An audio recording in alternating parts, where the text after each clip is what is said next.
The following broadcast contains discussions of suicide, sexual assault, homophobia, eating disorders, and school shootings. Listener discretion is advised. If you need help, the number for the suicide hotline is listed in the description. Hello everyone, welcome back to From the Margins. I'm your co-host, Violet Knight, here with Connor Renfro. And today we are continuing our discussion about Heathers the Musical and Movie. This is a part 2 episode of that discussion, so if you've not seen part 1, please go back and listen to it. It is available on YouTube, Spotify, and a litany of other platforms, including Anchor, Free Radio Public. We will not be going over the things we covered in part 1 again, so just giving that heads up, we're continuing full steam ahead. Thank you. Yeah, just diving on in. Diving on in Act 2. Connor, are you ready to talk about Act 2? I am, are you? I think I am. I think I'm right there with you. Okay, so when the curtain opens back up, Act 2 begins with "My Dead Gay Son," which is a one-liner from the movie, but an entire number of the musical in which Kurt and Ram's fathers do some kind of joint funeral, and they sing about how much they love their sons, who were actually horrible, misogynist, rapist people in real life, but because of Veronica's forged suicide note, everybody thinks they were actually gay and committing suicide because of their fear of homophobia. Exactly. So this part never really sat right with me when I watched the movie. And I don't actually think it was supposed to either, because, you know, a fear of like homophobia sits like a little too close to home for me. But, you know, I have to remind myself these two people weren't actually gay. They weren't actually, you know, killing themselves because they were gay. And it's an irony because they were awful people, but the suicide note listed this as their like motivation for killing themselves. And ironically, it turns them into celebrities after death. Right. And it actually represents a very pivotal moment in the movie as well. I don't know if you remember, Connor, but during Kurt and Ram's funeral, we see Veronica and JD joke about something, and they actually start laughing in the funeral, and a girl whips her head around in the front row, and the girl's crying. And this girl's like years younger than Veronica and JD. Right. She's meant to be one of the younger sisters of the deceased. Exactly. And it's the first time that Veronica actually is like, oh my God, I took not only somebody's life, I didn't take the life of just a classmate. I took the life of somebody's older brother. Right. And that kind of really came home for her, where JD never had that come to Jesus moment and realize the human impact of what he was doing. Because he saw himself as doing a favor to the world, where Veronica is now realizing, oh my God, we've committed some sort of atrocity. Right, because there's this weird, you know, dissonance where the community is actually coming together and becoming better because of these sacrifices. Like, the two dads in this song decide they're going to join together and end homophobia in their community. But their sons were not actually gay. They were just horrible people. And despite being horrible, Veronica even has a monologue in the musical about how, you know, they were just 17. They were just, you know, undeveloped human beings who in high school, and we don't actually know what they could have turned into. Exactly. God knows I'm not the same person I was in high school in every respect. I didn't mean to laugh so hard at that. No, that is the correct time to laugh. I mean, I also think of what I was when I was 17, and I'm like, oh yeah, like somebody probably would have wanted to kill him too. So people would have just not liked me very much. Yeah. And they'd be right to not. I was definitely a Heather in high school. I wasn't a Heather.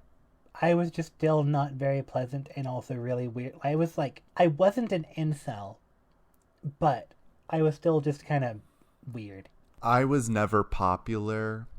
Like, I never had like any kind of social capital that I used to rule my high school, but I actually was popular. I had a lot of friends. I had a lot of respect. And I'm super woke now. I'm like educated. I have a master's degree. And I respect myself more now than I did back then. But, people can grow and change, and they deserve that opportunity to do so. Right. And that's the reckoning Veronica has leading into the following song, which I still listen to and cry sometimes, 17.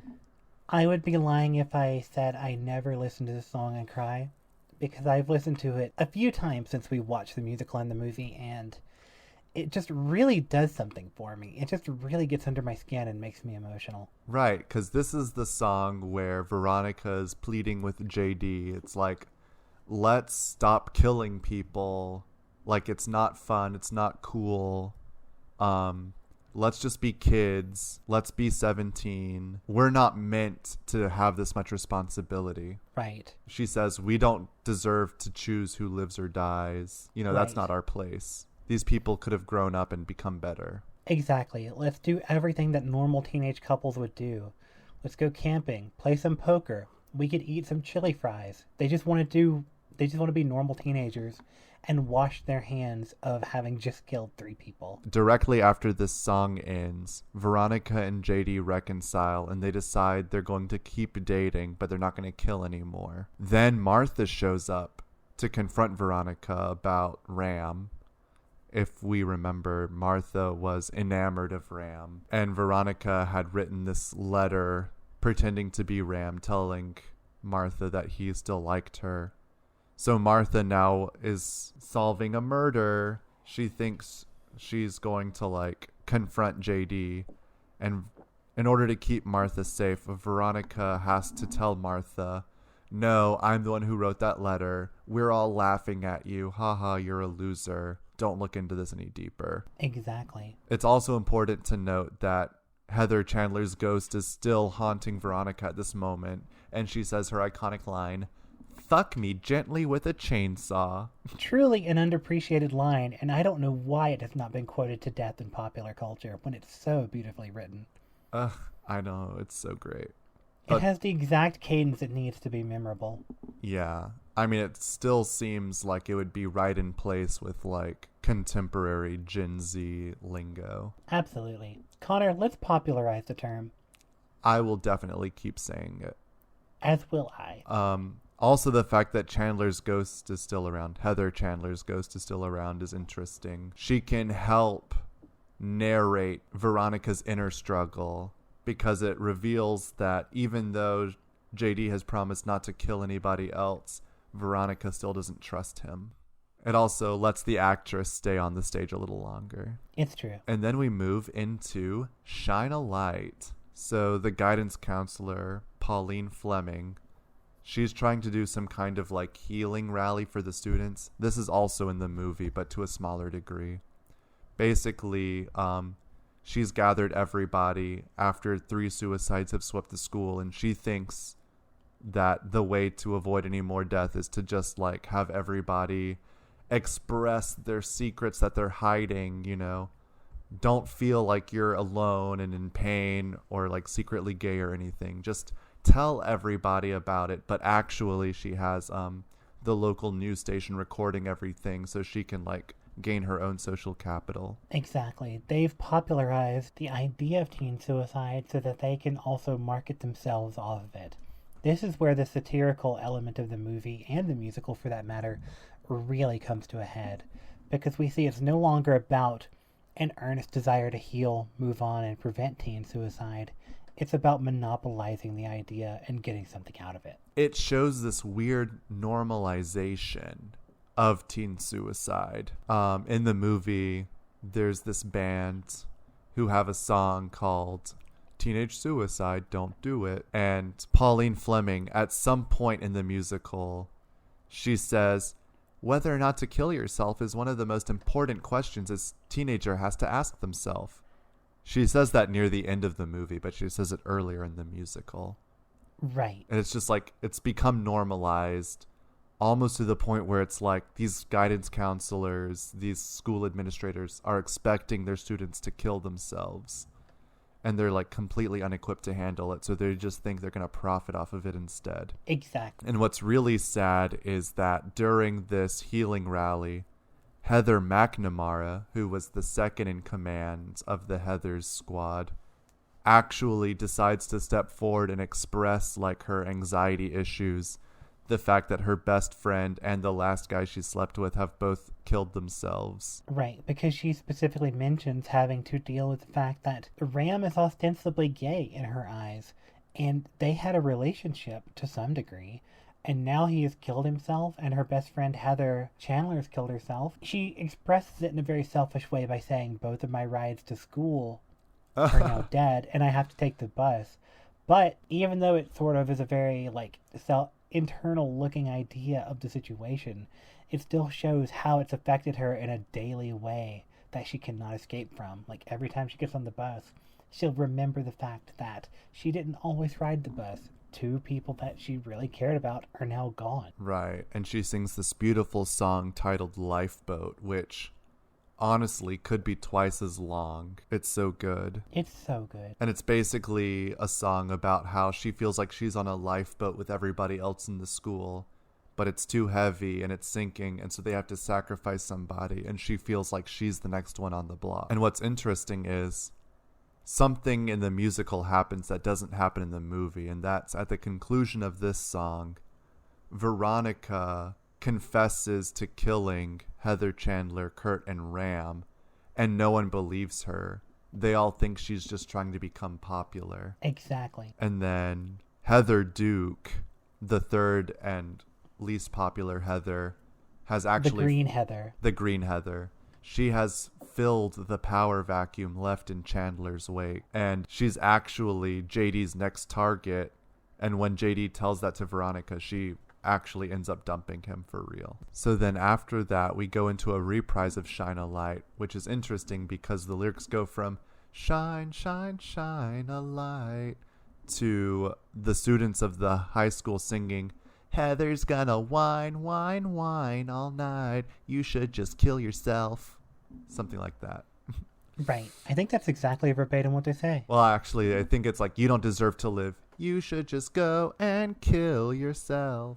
You're gonna die alone. Which are horrible things, and please, understand the satire of the musical when you hear these inflammatory lyrics. Right. But during the song, Heather McNamara is feeling entirely tortured by the rest of the students because Heather Duke has started exercising her power as the new prime Heather over Heather McNamara and bullying her as a way to exercise the power that she's always, the helplessness she's always felt under Heather Chandler. So Heather McNamara goes to the bathroom and tries to open a bottle of pills and take them all at once in an effort to kill herself. But her suicide attempt is interrupted by Veronica, who then relates to Heather McNamara, and they actually become friends because she noticed Heather McNamara was missing and chased after her to try to stop her when nobody else would. Stupid child-proof caps. A tragically funny line, but I laugh every time. Right, okay.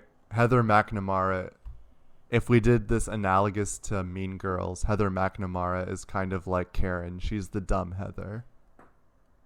Yeah, that's fair. Veronica is able to save Heather using actual positive rhetoric, like, you don't want to be a statistic. You have so much to live for. Your life is worth living. And just by being there for her in an authentic way, instead of like an attention-grabbing way, she's able to save Heather McNamara. Which then leads us to both of our least favorite songs. You're right. Kindergarten Boyfriend, sung by Martha. And I don't dislike Martha as a character. I think it's so sad that she has the worst song in the entire show. Exactly. She's a worthwhile character, and in fact, if anything, she gets more relevance in the musical. But her song is just awful. It's not that great. It just reiterates something we've already established, and it doesn't really take it anywhere.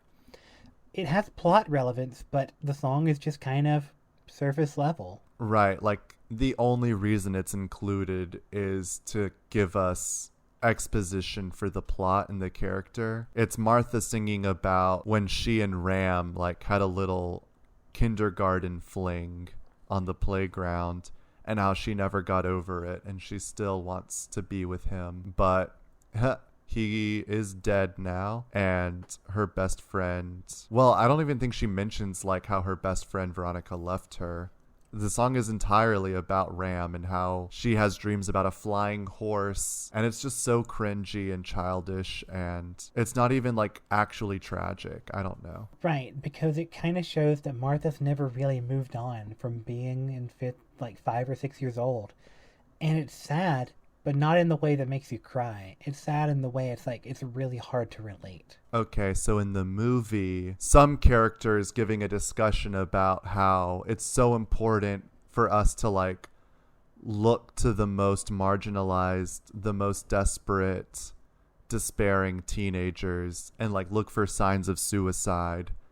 And while this voiceover is happening, it shows movie Martha with a literal suicide note clipped to her shirt walking into traffic with like groups of people behind her ignoring her. And like that's kind of powerful because it's like it shows just how shallow these attempts at saving teenagers are. In the musical, it's just her singing this sad song about this boy she never got over, and then she jumps off a bridge with nobody around her. So I'm like, right. It missed the point.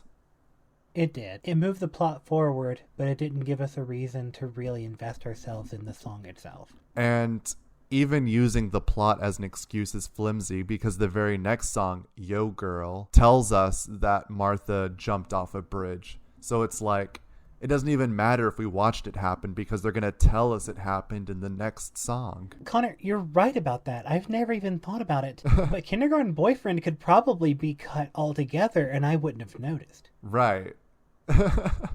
Man, that's not a good sign. It's so that's useless. A bad sign. I think they just wanted to give the actress who plays Martha her own solo. Yeah, and that's an admirable goal, and that's a good practice for like musicals, because every character that's worth naming needs to have some song telling their motivations. But it missed the mark somewhere along the way. I mean, Heather McNamara gets like a 2-minute song that's beautiful and brilliant and captures her emotional state. Martha's song almost makes fun of her, and it doesn't make me feel sorry for her. It makes me pity her because she's such a lost cause loser, but it doesn't make me pity her. It doesn't make me feel sympathy for her. That's accurate. But yeah, the next song, Yo Girl, is like only a minute long. And it's only useful because the tune of the song gets reprised and sampled throughout the rest of the musical. Mm-hmm. And it's basically all just plot exposition. It's the ghosts of Heather, Chandler, Kurt, and Ram narrating Veronica's thought process after she learns about Martha's suicide. And then she rushes home because I guess for some reason she knows that JD is sneaking in through her window. I don't remember the setup quite as well as I should, considering how much we've watched the musical and movie in preparation for this. But I really can't remember what the relationship is between Yo Girl and knowing JD's about to show up. The ghosts are literally singing. Hold on. I'll look up the lyrics, but they literally narrate what JD is doing while the song is happening, as if Veronica had this knowledge herself. Okay, so Veronica's mom is like, try me. I've experienced everything you're going through right now. Guess who's right down the block? Guess who's climbing the stairs? Guess who's picking your lock? Time's up. Go say your prayers. Veronica's running on fumes now. Veronica's totally fried. Veronica's gotta be tripping on shrooms now, thinking that she can hide. Veronica's done for, there's no doubt now. Notify next of kin. Veronica's trying to keep him out now. Too late. He got in. Okay. So introduce one of my favorite songs to the audience. To be honest, it's among my favorite too. The next song in line is Meant to Be Yours, and it's one of the most strong songs along with 17 and Beautiful. It's the song that JD sings to himself whenever he shows up in Veronica's home and confesses his plans about what the rest of the movie entails. Mm-hmm. So basically in the lyrics, what happens? So he's broken in through the window and he's telling Veronica that like, you broke up with me, but I know the only reason you did that is because of the school, so I'm going to blow up the school. They're what's keeping us apart. And all of this stuff, blah, blah, blah. And then at this point in the musical, Veronica locks herself in her room, and he is like, open the door, and then he breaks in and he sees her hanging herself. And he's like devastated. He's like really sad. He was actually in love with her. And the only reason I point this out is because in the movie, Veronica has already faked hanging herself before he's broken in. And when JD enters, he's like, oh, I came here to kill you, but it looks like you already took care of it yourself. So like in the movie, JD is not in love with Veronica. He's just using her. And in the musical, JD is in love with Veronica. He's like manically obsessed with her. And he's like, the only reason he's going forward with this plan is because he thinks it's what, she would want or what will keep them together. And when she's dead, he's like, well, this is destiny. Our love was meant to destroy the archaic system and bring in a new one. That's a very good distinction, Connor, because the JD in the musical does give much more attention and care to Veronica. It's still the wrong type of care and love and affection, but Veronica's more than just a tool to him, even though he doesn't know how to express it properly. There is still some genuine love there, even if it is misguided. Right. But the one in the movie doesn't even... Once the JD in the movie, played by Christian Slater, once he sees Veronica dead, he's kind of like, well, I mean, inconvenient, but whatever. I mean, the one in the movie... It's not even inconvenient because he came there to kill her. That's true. In the movie, he's just a sociopath. But in the musical, he's like an obsessed lover with a god complex. And some very incel approaches to romance. Exactly. Like, I don't disagree he's an incel. I just don't think you should make him look like an incel because, like, Veronica has to be attracted to him. Agreed. All right, and this is, well, including this song, this is where, like, the soundtrack really just, like, takes off in a rocket ship. Because then we reprise Dead Girl Walking. This is the song where she, like, goes to the pep rally to stop JD. And she's trying to talk him down. Whereas in the movie... Veronica is, I don't know. She's not trying to talk him down. She's like pulling a gun on him and saying, step away from the bomb. I don't know. Yeah, in the movie she goes much more Rambo. In the musical she goes much more like hostage negotiator. Right. Can we take a quick note to like talk about how in the movie the set is so weird? Right. Like, the school looks like a prison. I've never seen a high school that looked like a prison before. Well, I mean, I guess I have, maybe in, like, cartoons. This was the first movie I ever watched about a high school for rich kids where the school looked like a prison. It was lit like a prison.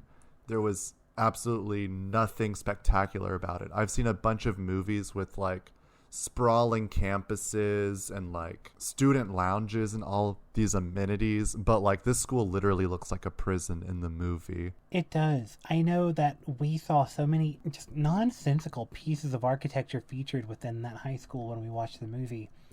I know the one that struck both of us was the fact that at one point in the second half of the movie, there's an interior shot of the high school in a stairwell where what is supposed to be the second floor leads to a women's bathroom adjacent to the stairwell, but then there's a third floor bathroom that the staircase leads to a men's restroom, and exclusively a men's restroom.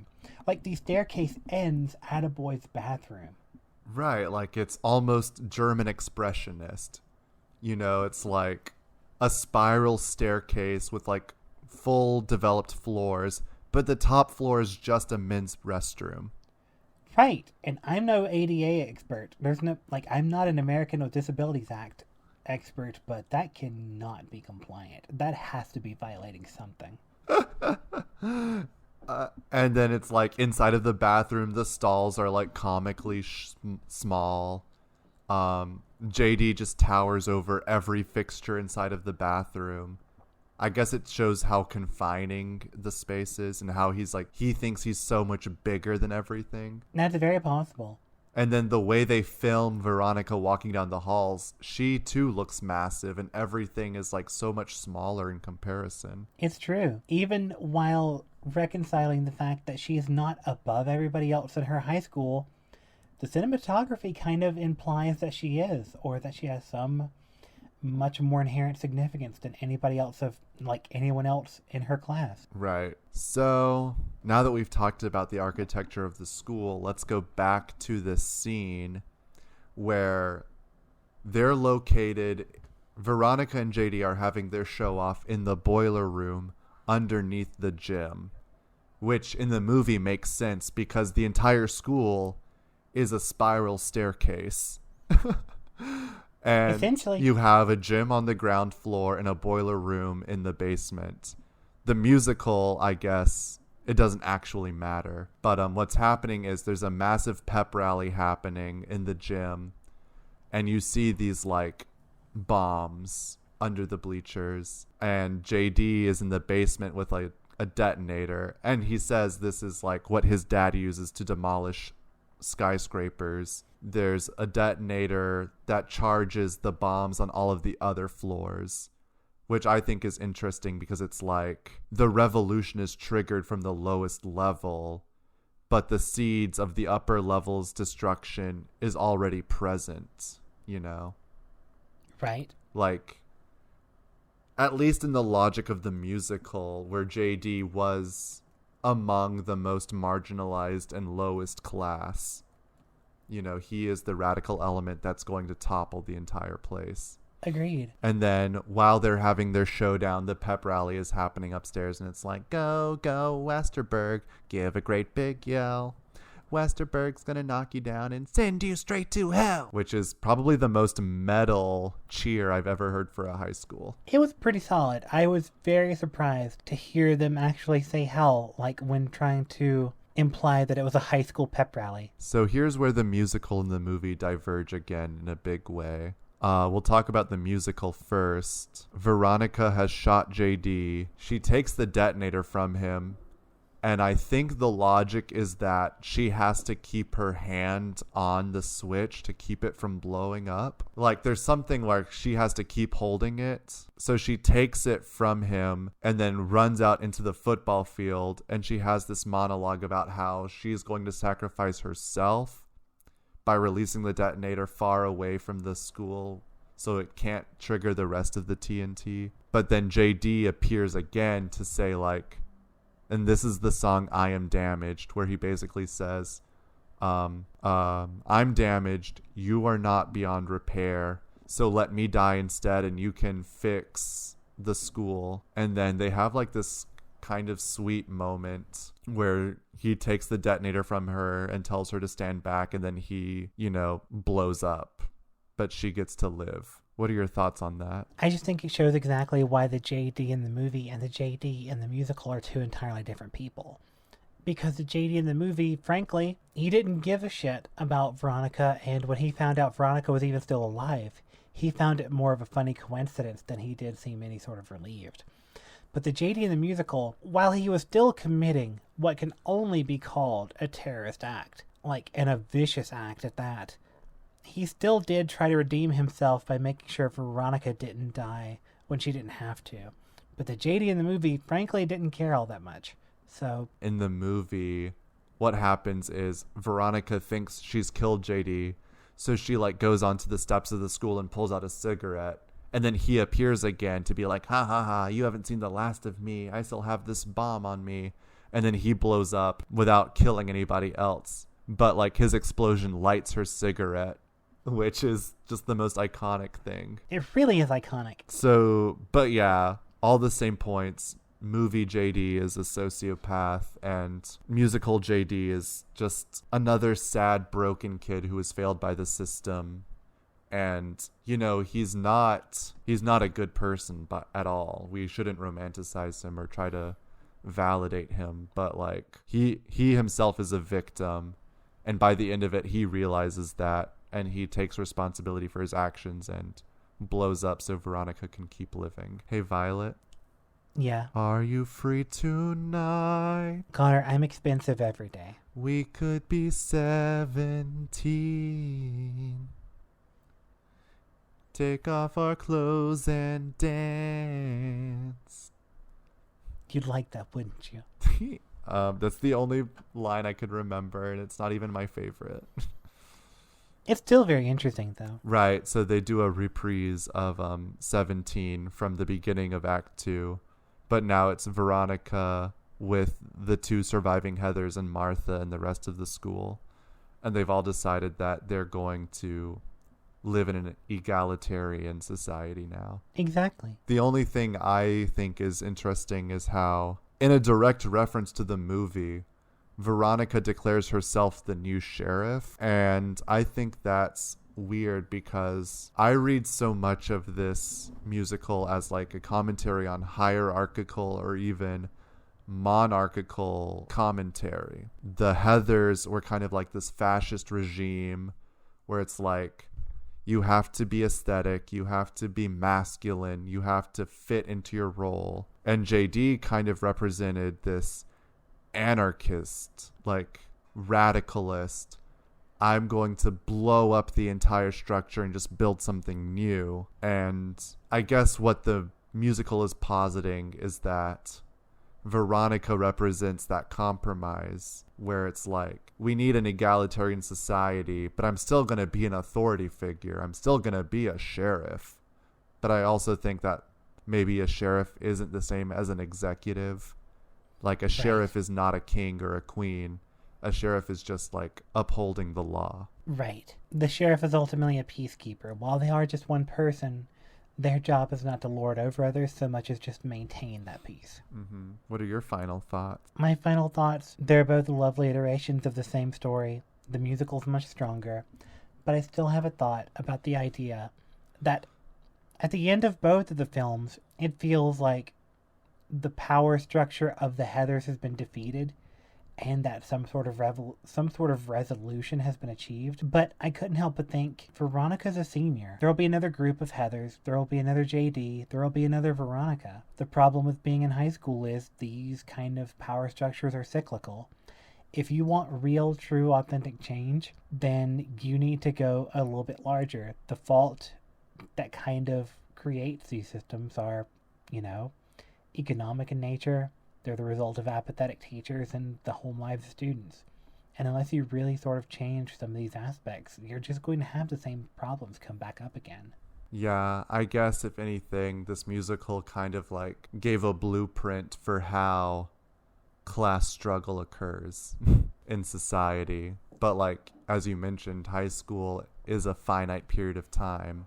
And the ecosystem will just be, repopulated with new people. I mean, it's a microcosm of like actual society where, World War II, America went to war against fascism, but 80 years later, we are the new fascists. Oi, that's a hot take right there. Boom. Loves it. Boom. Because we tried to be sheriffs, right? But no, that's not the way either. Maybe JD had a point. We just have to blow it all up. I'm not going to endorse that. Just kidding. I guess the real lesson to take away from all this is you really just never know who your friends are. Aww. Let's also remember that this musical and this movie are a piece of satire, and suicide is never the answer. Committing violence against others is never the answer. Absolutely. I love you. I love you all. Thank you for listening. Honestly, go watch the movie. Go watch the musical if you have an opportunity. Ugh, I could write an entire, book of essays about Heathers. As you should. All right, somebody give me enough money to, make this book on my own time. I'd like to see it. But before we end, Connor, I do have one more question for you and me both. What's that? If you were one of the Heathers, red, yellow, or green, Chandler, McNamara, or Duke, respectively, which one would you be? I'm obviously Heather Chandler. I think so too. She's red, which is my favorite color. She's in charge, and I'm really good at bossing you around. So, hee. Which Heather are you? I think I'd probably be Heather McNamara, if we're being honest. I do go with the flow. I'm not really power-centric, and I'm much more sensitive than I let on when I first meet people. And then Zach will be our Heather Duke. That's true. Aw. My little punching bag that is just waiting for me to die so that he can take my power from me. Why are you such a mega bitch? Because I can be. Well, on that note, I think we've concluded all we want to say for now. We might talk about this more later if we do a musicals in general episode. maybe. But as for now, I think I've said everything we want to say. Me too. All right. I hope you enjoyed. We love you all. And don't forget to like, subscribe, check out our Patreon, check out our Twitter. We're always going to be putting out new episodes, and we hope you enjoy. Bye. Bye.